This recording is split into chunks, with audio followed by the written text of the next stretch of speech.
sa Baguhang singer. Baguhang singer, diba? Ito nga yung namin na galing tayo sa press ko niya, di ba? Correct, Yan oo. yun.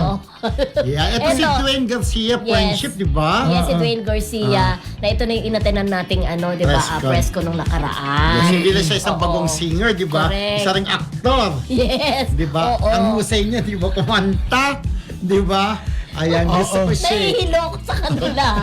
Pakitaas Magaling siya, di ba? Magaling Ayan, talaga siya. na mas pinili ang mundo ng showbiz kasi sa pagninegosyo.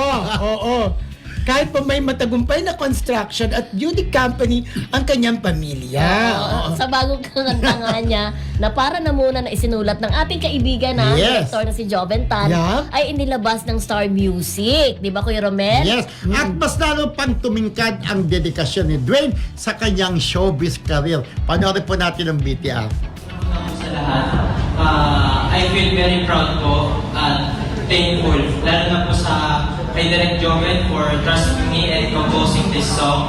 And thankful din po ako sa mga magulang ko po, sa family ko dahil sila po ang number one supporters ko. Lagi po sila nandyan, may problema po, tinutulungan po nila ako. And ayun po, itong song na po to, titled Para na Muna, is tungkol po ito sa mga relationship po ngayon na hindi na healthy, hindi na kayo happy. So, parang yung gusto kong ipadalang messages, para na mo, stop po, take time to rest, and find yourselves po and see what the relationship is. Ayan, Oo. si Dwayne Yes, si Dwayne. Garcia. Singer-actor, di ba? Singer-actor na unang lumabas sa pelikulang Believe It or Not ng AQ Prime at At saka sa Outside the Pamilya. Yes, ang galing yun sa Outside the Pamilya. Gumanap siya ng bilang anak ni Janice de Belen, di ba? Jelly de Ay, Belen. Jelly Rander. Oo, Jelly pero- de Belen. Pero pala si Dwayne, anak pala siya ng isang kontratista. Oo, Kaya oo. nga, di ba? Nepo baby rin siya, Oo, no? oo, may kaya din May yung kaya. kanyang pamilya. Pero maayos naman siya, Maayos sila, siya, no? at saka... Oo, siyempre maayos Maayos naman yung siya. pamilya Maganda, niya. maayos naman ang pamilya. Sino Kasi, sila to? hindi, Yung yung kumpara pamilya sa niya, iba. kumpara sa iba. Hindi. Alam naman natin. Naalala ko kasi yung ibang Oo. Nepo babies. Oo. Alam Ito naman ba na- batin yung pamilya niya? Oo, alam naman natin, di ba, na yung mga anak mayaman, anak ng mga politiko, ay talaga namang sila ngayon, sila yung sentro, di ba, ng mga Oo. bashing talaga, di ba? So, nakakatuwa lang dito si Dwayne na at a young age ay maganda naman ang tatakbuhin ng kanyang karir. Alam nyo, bata pa lang si Dwayne na 15 years kilala mo old siya, na. di ba? Oo, 15. mga 7 years old, 8, mga ganyan.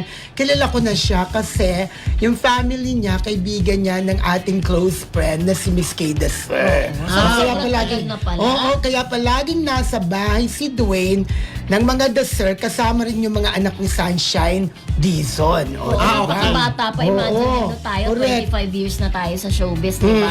Hindi na itatanong nung iba, di ba? Akala umupo lang tayo, di ba? Oo. So yung iba, oo, 25 years na tayo sa showbiz alam at na. siyempre nag-start naman tayo bilang mga showbiz Hindi na writers, pigilan di ni ba? Mildred. Okay, di ba? Yun. Kaya nakakatuwa dahil 15 years, wala pa, kumbaga wala pa si parang gano'n na tayo katanda kasi 15 years old. Oo, Pero ito si napakabata Dwayne, pa lang. Napakabata. yung bago niya single na Para Muna, parang sinasabi na, teka muna, stop na muna sa Oo. pagmamahal, di ba? Oo. Although hindi pa siya nagkaroon ng jowa, hindi pa niya na-experience ang magmahal. Pero ito po, Parang take yung a Para break muna, oo, parang para ganon. muna, ayoko na muna dahil parang Oo. pilingan ng naloko. Ang Parang ganda po nung kanta. sinubukan naman natin, di ba? Hindi naging... Hindi nag-work, Oo, kumbaga. so, para muna. Para muna, Stop stop muna. Yes, pero sabi nga niya, pwede rin yung para muna, pwede rin sa maraming sitwasyon, di Oh, ba? hindi lang sa magjowa. Oo, hindi lang sa magjowa. Pero, pwede rin naman sabihin na, para muna, stop na ako sa paggamit ng Oo. droga, di ba? Oo. Pero stop muna ako sa pagsisinungaling. Para muna, Para muna sa time corruption. first. Oo, Para yan. pwede, Yun ang pwede. number Pwede one. rin, oo. Para muna kayo sa corruption. Yung mga Oo. politiko na Correct. corrupt. Oo. At saka dagdag pa kay Dwayne, bata pa rin siya. Yes. Lumalabas na siya sa mga commercial. Ayan. Actually, gusto niya talaga umarte sa movies, sa TV. Pero may boses din siya. Kaya, ayun, Pinasa. naging singer. Pinasa. Pero yun nga daw, Ano, hinanap daw nila si Direk Joven Tan, di ba? Oo. Para ma-pursue yung pagiging Sa mga hindi pa isa niyang nakakaalam, yung kanyang manager o yung producer niya ng Para Muna, ay si Joven Tan na nag-compose din ng mga ilang sikat na mga kanta. Yung pare, mahal mo raw ako. Anong nangyari sa ating Anong nangyari dalawa? sa ating dalawa? nangyari sa ating dalawa? At marami pang iba. Oo. Alam mo, ang galing-galing ni Maraming Direk hit Joven, songs ha? din eh, In si Direk fairness, ha? Joven. Ang galing ni Direk Yung Joven. kay Labi po, yung kung pwede lang,